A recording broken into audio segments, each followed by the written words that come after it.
You know, when you really get into basketball, there's this almost philosophical question that's always kind of floating around. It's about what it actually means to be a champion. Is it really just about getting a ring? Or is there something, I don't know, something more to it? And right when you think you're about to get into some deep, serious debate, you get a line like this. And honestly, it just perfectly sets the stage for what we're really talking about here. So, what's the actual distinction they're trying to make? Well, this is where the commentators really draw a clear line in the sand. And for them, it's not just playing with words. It's the difference between embodying the soul of the game and, just being in the right locker room at the right time. So on one hand, you have what they call a true champion. Think of someone like Dame Lillard, a guy who is a total ambassador for the game, a lock for the Hall of Fame, but doesn't have a ring. Yet, he is greatness. But on the other side, well, you got guys who were just on a championship team. Yeah, they've got the ring, but you look at the box score and you're like, okay, you were definitely there. Okay, so with that entire philosophical discussion put to bed, the whole conversation takes let's just call it a hard left turn. We are tossing all of that deep talk right out the window. Why? Because it's Charles Barkley's birthday, and that means the regular rules just don't apply tonight. That's right, for this one special night, the legendary Shaqtin' a Fool is getting a birthday makeover. It's not about Shaq anymore. Tonight, it's all about Chuck. So welcome everybody to Chucking Around. Time to see what happens when you just chuck around. So what we're about to dive into is a very carefully selected collection of some of basketball's finest learning experiences. Yeah, let's call them that. These are not highlights, people. These are pure, unadulterated disasters. First up on our list, Cale Elware. He's playing defense, minding his own business, and then, out of absolutely nowhere, his former teammate Kyle Anderson decides it's poster time. You can just see it developing in slow motion and bam! Oh, come on. Like the guy said, that should be illegal. You can't get dunked on by your old teammate. That's not just a basketball play, that's a personal foul. And one, give him the bucket. All right, disaster number 2. We've got Jordan Miller on the inbound. Now look, the rule is pretty simple here. You throw the ball in and someone else has to touch it before you can. It's literally one of the first things you learn. So what does he do?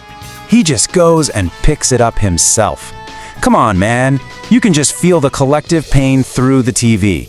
And his teammate was right there, an accomplice to the crime. I guarantee you that is a mistake he will never, ever be allowed to forget. And for our third and final disaster, we've got the Chicago Bulls running a play that was maybe just a little predictable. It's like shouting your next move in a game of checkers. The defense barely even had to try. I mean, seriously, it was so obvious. It was like he was narrating it himself. I'm throwing it right there. I'm throwing it right there. I'm throwing it right there. The defender probably could have just asked for it politely and he would have gotten the ball. An absolute mess. But look, all of that stuff we just saw, that was just the appetizer. Now it's time for the main event. The moment that had everyone talking. We are going to conduct a full breakdown of Jaxson Hayes', let's call it an attempt at a legendary dunk. So, let's ask the question. Was this the dunk we're going to be telling our grandkids about? A moment that will be immortalized in the annals of athletic greatness? The answer is a very, very loud no. In fact, the official ruling from the crew was, and I quote, "That was a 9th grade dump." Oof, just devastating. But why? Let's get into the nitty-gritty. This breaks it down perfectly. So, step 1, the launch. He takes off from the dotted line, not the legendary free throw line. That's strike 1 right there. Then we get to step 2, the midair realization. You can literally see the moment on his face where he knows that whatever grand plan he had, it's not happening. Which brings us to step 3, the finish. It ends up being just a basic run-of-the-mill dunk for a guy who's 7 feet tall. Ernie Johnson was doing that stuff back in the day. So, after all the laughing, after picking apart every single mistake, you gotta ask the question, why do we love these moments so much? It's gotta be more than just making fun of people, right? And I really think this is what it boils down to.